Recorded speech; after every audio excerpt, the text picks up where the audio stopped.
Bismillah. Allahumma salli ala Muhammad wa ala alihi wa sahbihi ajma'in. Bismillahirrahmanirrahim. Assalamualaikum warahmatullahi wabarakatuh. Bismillah, alhamdulillah, wassalatu wassalamu ala habibillah Sayyidina Muhammad ibn Abdillah wa ala alihi wa sahbihi wa mawalah. Subhanaka la ilma lana illa ma 'allamtana innaka antal alimul hakim wa la hawla wa la quwwah illa billahil aliyyil azim. Allahumma rabbi shrah lana sudurana wa yassir lana umurana wahlul 'uqdatam min alsinatina yafqahu aqwalana. Allahumma faqqihna fid din wa 'allimna at-ta'wil. Allahumma alhimna marashida umurina wa a'idna min shururi anfusina birahmatika ya rabbal alamin. Walhamdulillahi rabbil alamin. Alhamdulillah thumma alhamdulillah. Tidak ada ungkapan yang lebih mengingatkan kita sebagai hamba lebih daripada kesyukuran kepada Allah Subhanahu wa taala. Kerana manusia hanya akan bersyukur apabila dia sedar apa yang dia ada, apa yang dia miliki, apa yang dia punyai, semuanya adalah milik Allah Subhanahu wa taala. Dan sekadar pinjaman, tak lama Allah Subhanahu wa taala pinjamkan nikmat ini kepada setiap daripada kita. Salawat dan salam untuk junjungan mulia kekasih Allah, kekasih kita baginda sallallahu alaihi wasallam. Mudah-mudahan dengan kita memperbanyakkan selawat, lagi-lagi pada hari Jumaat, Allah akan kurniakan kita syafaat baginda sallallahu alaihi wasallam. Yang dimuliakan lagi dikasihi oleh Allah pihak pengurusan Surau An-Nur Seksyen 20, pengurusi, ahli jawatan kuasa, barisan para imam, para muazzin, para asatizah, pimpinan masyarakat, datuk-datuk, tuan-tuan, semua tetamu Allah, para hadirin yang dirahmati lagi dikasihi oleh Allah Subhanahu wa ta'ala. Syukur kita kepada Allah Subhanahu wa ta'ala kerana Allah Subhanahu wa ta'ala berterus memberi kita peluang untuk melakukan ketaatan dan kebaikan. InsyaAllah kita akan berkongsi berkenaan tentang Ramadan, kerana pada minggu hadapan kemungkinan besar kita akan berada dalam bulan Ramadan. Maka kita nak membicarakan berkenaan tentang bulan Ramadan. Maka di dalam suratul Baqarah pada surah yang kedua pada ayat 183, Allah menyebut Ramadan adalah peluang untuk manusia la'allakum tattaqun, beroleh takwa. Peluang manusia pada Ramadan adalah untuk meningkatkan takwa. Dan takwa ini sangat penting. Dalam hadis riwayat Tirmizi, bila para sahabat tanya kepada Nabi SAW, apakah perkara yang menjadi penyebab paling banyak untuk manusia masuk syurga? Soalan dia bagus. Maksudnya, apakah benda yang ditanya oleh sahabat ini kepada Nabi yang menjadikan manusia itu paling banyak masuk ke syurga? Maka sabda Nabi SAW, ada dua khaslah, ada dua sifat. Apakah dua sifat yang menjadikan manusia masuk ke syurga? Sabda Nabi sallallahu alaihi wasallam, at-taqwa wa khuluqul hasan. Takwa kepada Allah dan akhlak yang baik. Maka takwa penting. Maka takwa, kata para ulama, adalah bagaimana kita nak menjaga hubungan kita dengan Allah. Akhlak yang baik adalah bagaimana kita nak menjaga hubungan kita dengan makhluk Allah, dengan manusia. Maka sabda baginda Nabi sallallahu alaihi wasallam berkenaan tentang akhlak, bahawa ianya adalah perkara yang menjadikan manusia banyak masuk ke syurga. Dan bulan Ramadan Allah sebut, ya ayyuhallazina amanu kutiba alaikumusiyam kama kutiba alal ladzina min qablikum. Difardukan puasa pada bulan Ramadan, tujuannya adalah la'allakum tattaqun, moga-moga dapat peluang untuk meningkatkan takwa. Maka apakah amalan-amalan yang perlu kita jaga untuk meningkatkan takwa? Puasa tu memang kena buat. Puasa memang kena puasa. Tetapi dalam hadis Nabi SAW menyebut ada beberapa amalan yang kita nak jaga supaya kita dapat tingkatkan takwa kita kepada Allah, dapat memperbaiki hubungan kita dengan Allah Subhanahu wa taala. Maka yang pertama dalam hadis Nabi SAW sebut adalah dengan menjaga lidah. Menjaga lidah dan jaga yang susah. Benda yang paling susah adalah nak menjaga lidah. Sebab manusia dia suka bercakap ikut apa yang dia suka, tanpa dia mengambil peduli. Kadang-kala percakapan dia boleh menjadikan Allah murka, Allah tak suka.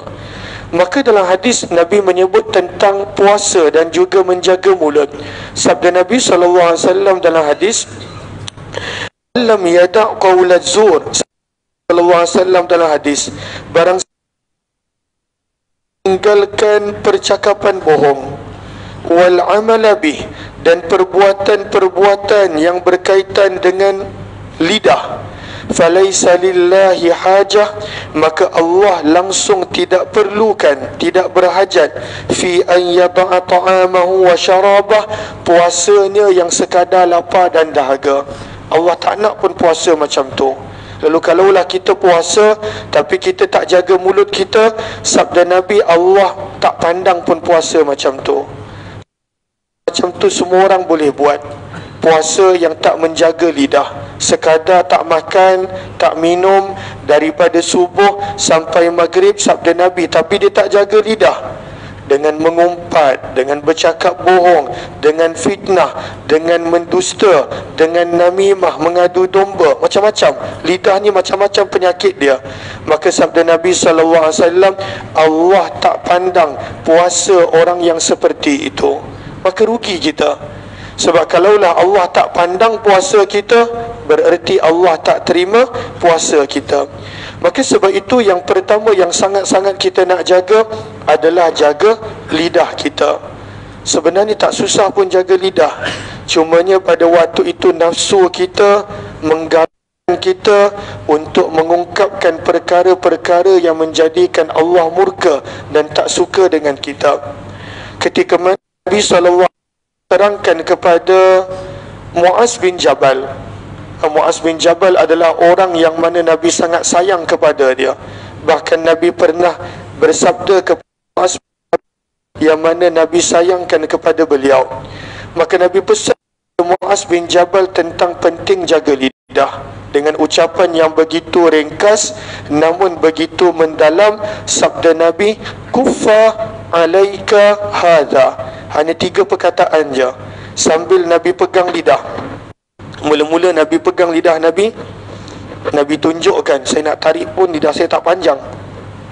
Lidah kita pendek je, tetapi masalah yang dia bawa besar. Bukan sekadar di dunia, akhirat pun boleh binasa dengan lidah. Maka Nabi pegang lidah. Dan Nabi SAW bersabda, kuffa, tahan. Sebab kita kena tahan lidah kita daripada bercakap, menuturkan percakapan. Kita kalau boleh semua benda kita nak komen, semua orang kita nak cakap, semua aib orang yang kita nak kongsikan. Maka Nabi bersabda, kuffa, tahan. Alaika, wajibkan ke atas diri kamu untuk tahan. Hadha, lidah ini. Maka Muaz bin Jabal pun pelik, diingatkan benda yang susah.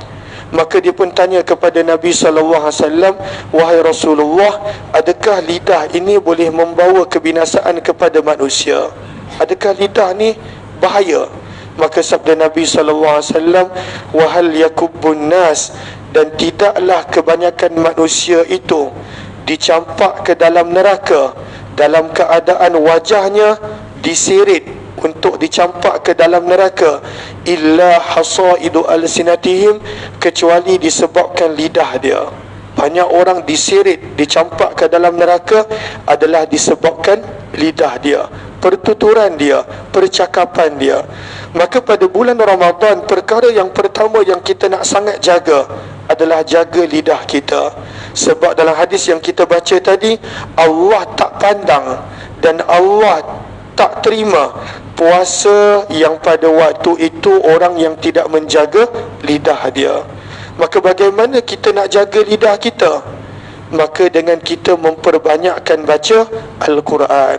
Lidah kita nak juga bercakap, lidah kita nak juga menuturkan bicara, maka baca Quran. 1 kali khatam, 2 kali khatam, 3 kali khatam, 4 kali khatam. Habiskan masa dengan baca Al-Quran. Mulut ni nak bercakap je, terus buka Al-Quran. Mulut ni nak komen tentang benda yang tak perlu, terus baca Al-Quran. Sebab itu kemuliaan Ramadan antaranya adalah disebabkan Al-Quran. Firman Allah di dalam surah yang sama, Al-Baqarah, pada ayat 185, firman Allah, Syahrul Ramadan alladhi unzila fihil Quran. Ramadan itu mulia kerana pada Ramadan itu diturunkan Al-Quran. Maka rugi kalau kita tak baca Al-Quran pada bulan Ramadan. Baca Al-Quran. Kalau kita lihat sunnah Nabi SAW, setiap kali Ramadan Nabi akan habiskan satu pusingan Al-Quran dengan Jibril. Satu pusingan. Maka sekurang-kurangnya Nabi menunjukkan kepada kita sekurang-kurangnya satu khatam. Hadis riwayat Abdullah bin Abbas. Kata Abdullah bin Abbas, Nabi SAW pada setiap malam bertadarus Al-Quran dengan Jibril. Nabi perdengarkan bacaan Al-Quran kepada Jibril. Sebab itu datangnya galakan daripada para ulama untuk menghabiskan paling kurang satu khatam Al-Quran pada bulan Ramadan. Kita nak tadabbur tak ada masalah, tapi jangan langsung tak baca Al-Quran. Ada sebahagian orang tadabbur pun bagus, kerana tadabbur pada waktu itu menghidupkan hati. Tapi ada sebahagian orang kerana dengan tadabbur dia menafikan kelebihan membaca Al-Quran. Ada sebahagian orang begitu. Yang mana tadabbur sangat bagus. Al-Quran dengan tadabbur hati akan hidup. Qulubin akfaluha, tapi malang kerana dengan tadabbur dia menafikan kebaikan Al-Quran yang lain, iaitu membaca Al-Quran, mengkhatamkan Al-Quran, lagi-lagi pada bulan Ramadan. Maka sekurang-kurangnya satu kali khatam pada bulan Ramadan. Sebab kalaulah tidak, lidah kita sibukkan dengan perkara yang sia-sia, maka la'allakum tattaqun, apabila kita tidak sibukkan lidah kita dan tidak menjaga lidah kita. Adakah susah nak baca Al-Quran khatam pada bulan Ramadan? Susah kalaulah pada tarikh 29 Ramadan baru kita nak mula baca. Itu yang jadi susah. Nak habis Ramadan baru kita nak buka Al-Quran, maka jadi susah. Tetapi kalaulah kita bahagi-bahagikan daripada awal, contohnya Ramadan 30 hari, ada 30 juz, maka satu hari hanya satu juz. Adakah satu juz susah nak baca? Satu juz tak susah nak baca. Nampak susah kalaulah kita nak baca sekaligus kadangkala, maka rasa susah. Kalaulah kita baca pada waktu yang berbeza-beza, maka nampak susah. Kalaulah kita nak tunggu ada waktu lapang, maka nampak susah. Sebenarnya manusia masing-masing sibuk. Walaupun buat benda sia-sia, semua orang sibuk. Maka kita kena luangkan masa, kena setkan masa, kena tetapkan masa bila kita nak baca Al-Quran. Katakan satu juz ada 20 muka surat, maka kalaulah kita bahagikan dengan dua waktu, contohnya waktu malam nak baca satu, sebelum sahur nak baca satu, maka kita boleh baca 10 muka surat, 10 muka surat. Contohnya lepas habis tarawih nak baca setengah juz, setengah jam ataupun 40 minit kalau baca perlahan. Sebelum sahur nak baca setengah juz, maka dah dapat satu juz. Kalaulah rasa banyak sangat nak bahagi dua, maka bahagi 5, kurangkan lagi. Ada 5 waktu solat, setiap kali waktu solat baca 4 muka surat, dapat. Kalaulah rasa masih memberikan banyak nak baca surat duduk, maka pada waktu itu bahagikan. Sebelum solat 2 muka surat, selepas solat 2 muka surat. Sebelum subuh 2, selepas subuh 2. Sebelum zuhur 2, selepas zuhur 2. Sebelum asar 2, selepas asar 2. Sebelum maghrib nak tunggu berbuka 2, Lepas maghrib sementara nak tunggu isyak 2. Sebelum tarawih 2. Selepas tarawih 2. Dapat 1 juz. Maka jangan kita jadikan berlalunya Ramadan dalam keadaan kita tidak berikan bahagian untuk Al-Quran. Kerana Ramadan itu disebutkan mulia pada ayat 185 dalam surah Al-Baqarah, kerana padanya Al-Quran diturunkan. Malam Al-Qadar menjadi malam Al-Qadar kerana padanya Al-Quran diturunkan, wahyu pertama diturunkan. Maka amat rugi kalaulah berlalunya Ramadan kita tidak meluangkan masa untuk Al-Quran. Nabi SAW dalam kesibukan baginda sebagai ketua negara, sebagai Nabi SAW ni bukan sekadar ketua negara, semua jabatan mufti, semua jawatan menteri, semua Nabi pegang. Menteri kebajikan Nabi pegang, orang ada masalah jumpa Nabi. Menteri kesihatan Nabi pegang, orang sakit jumpa Nabi. Menteri perumahan Nabi pegang, orang nak pindah rumah pun jumpa Nabi. Semua benda para sahabat akan jumpa Nabi. Itu sibuknya Nabi SAW. Tetapi masih lagi Nabi boleh melapangkan masa, kata Abdullah bin Abbas dalam hadis yang sahih, setiap malam untuk memperdengarkan bacaan Al-Quran kepada Jibril alaihi salatu wassalam. Maka siapa kita yang terlalu sibuk sehingga kita tidak boleh meluangkan masa untuk Al-Quran? Maka sebenarnya Al-Quran menjadikan kita dapat menjaga lidah kita, kerana menjaga lidah adalah sangat-sangat penting untuk kita beroleh la'allakum tattaqun, untuk beroleh takwa. Yang kedua, berdasarkan amalan Nabi SAW pada bulan Ramadan, untuk kita beroleh takwa, maka hendaklah kita menjaga ibadah malam kita. Jaga ibadah malam.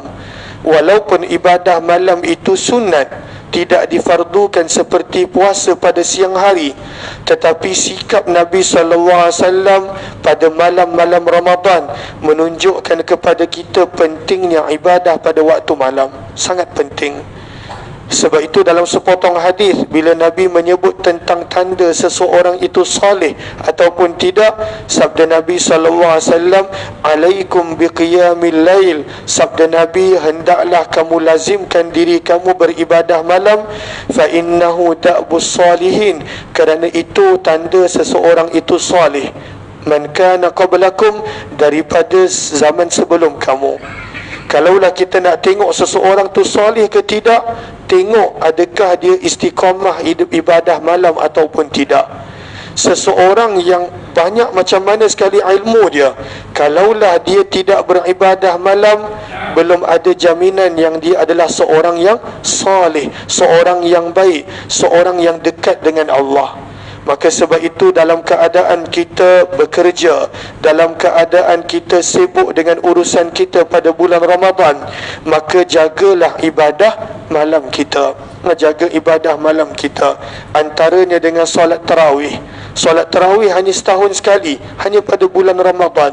Maka jaga solat tarawih, jaga ibadah-ibadah pada waktu malam kita, kerana itu adalah tanda seseorang itu soleh. Tanda seseorang itu soleh, dia jaga ibadah malam dia. Kata Ummul Mukminin Aisyah radhiyallahu anha, Nabi SAW istiqamah menjaga solat malam, solat witir sebanyak 11 rakaat. Ada riwayat 13 rakaat, ada riwayat menyebut solat malam Nabi 15 rakaat. Itu adalah istiqamahnya ibadah malam Nabi SAW.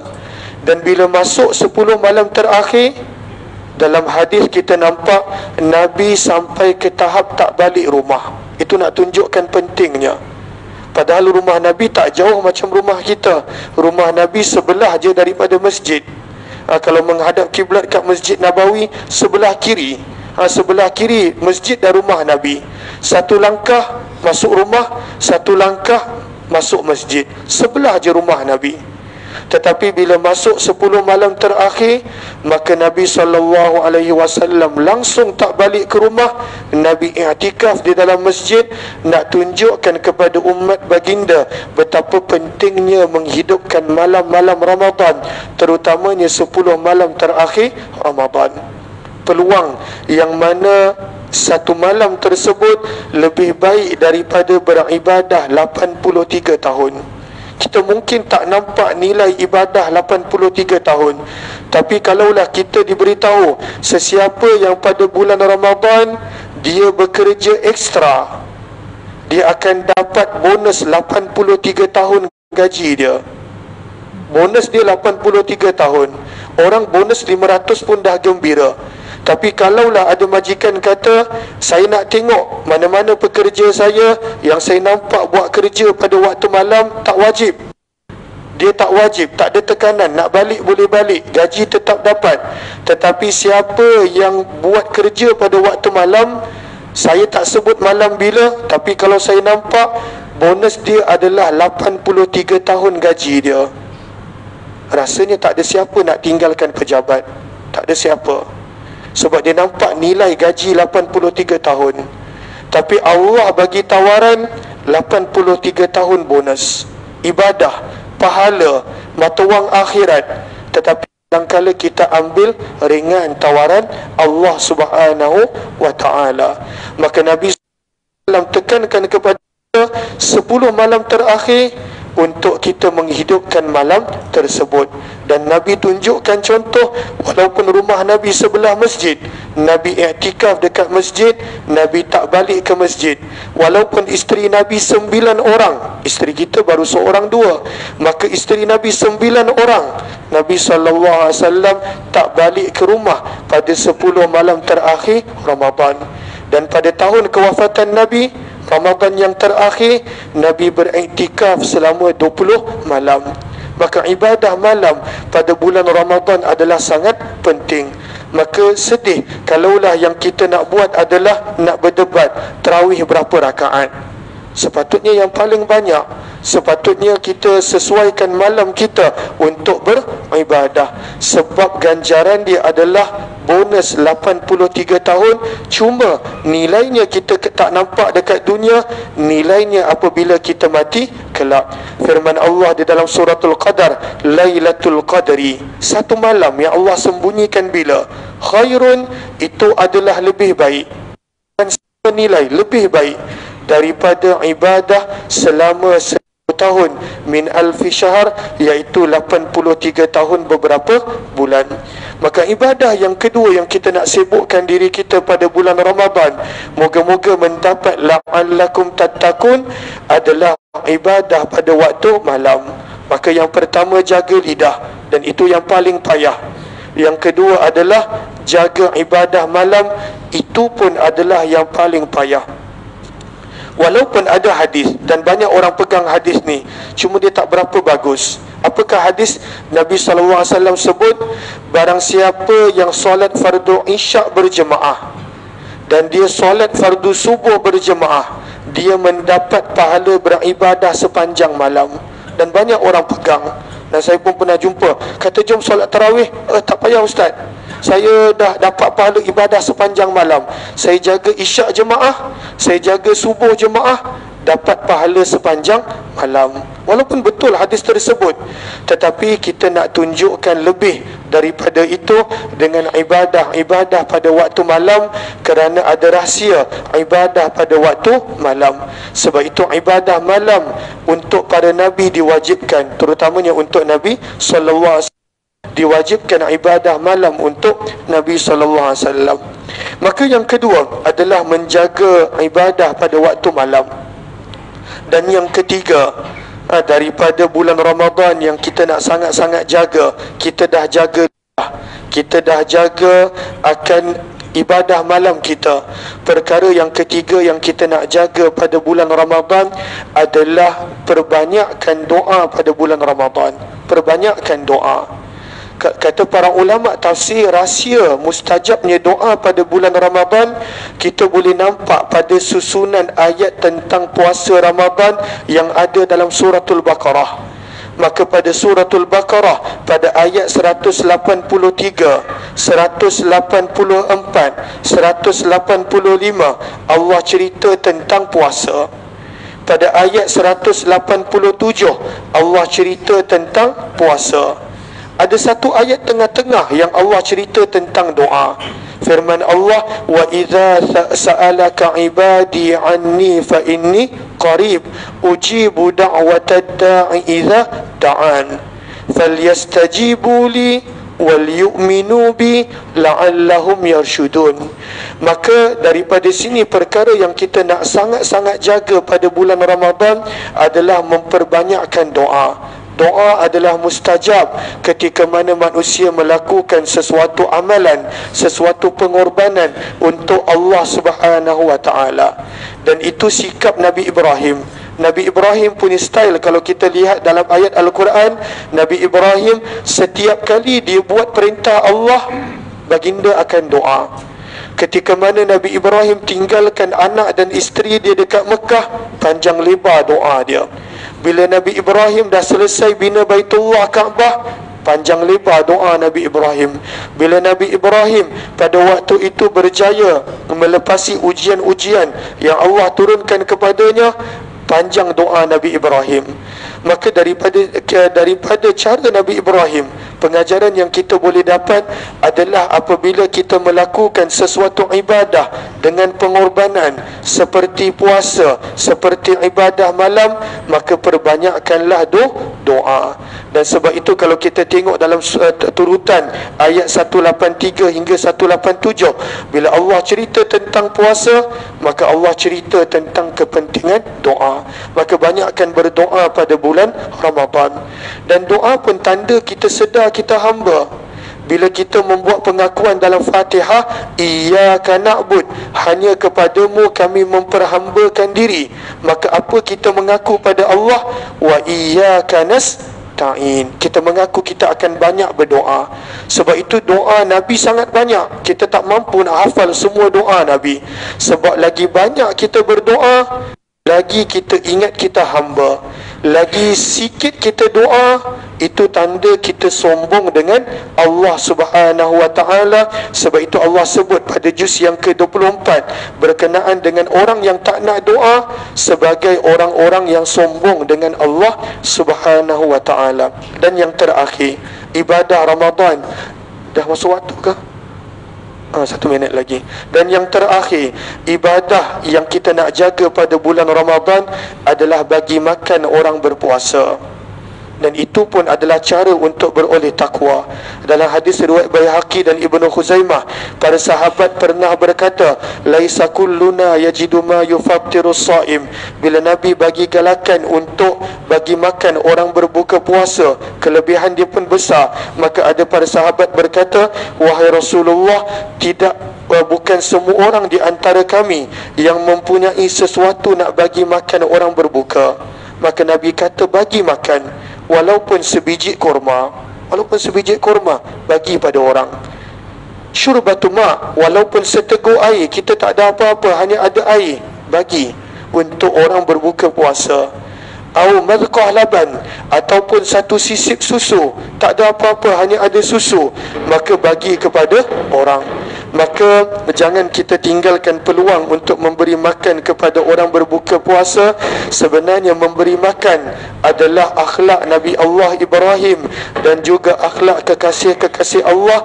Mereka akan suka untuk memberi makan. Bila Nabi mula-mula sampai ke Madinah pun, yang Nabi suruh para sahabat untuk memperbanyakkan buat, antaranya adalah banyakkan memberi makan kepada orang lain. Sebab kita kalau tak bagi pun, kita tak pernah habis pun apa kita makan. Masa nak berbuka tu ambil punya banyak, tapi tak habis pun. Dan orang yang membazir, siapa yang dekat dengan dia? Syaitan. Orang yang membazir itu adik-beradik syaitan. Dia bukan best friend dah, dia tahap adik-beradik. Innal mubazirina kanu ikhwana syayatin. Dan kita tanya, dah 30 tahun aku puasa, kenapa tak ada apa-apa?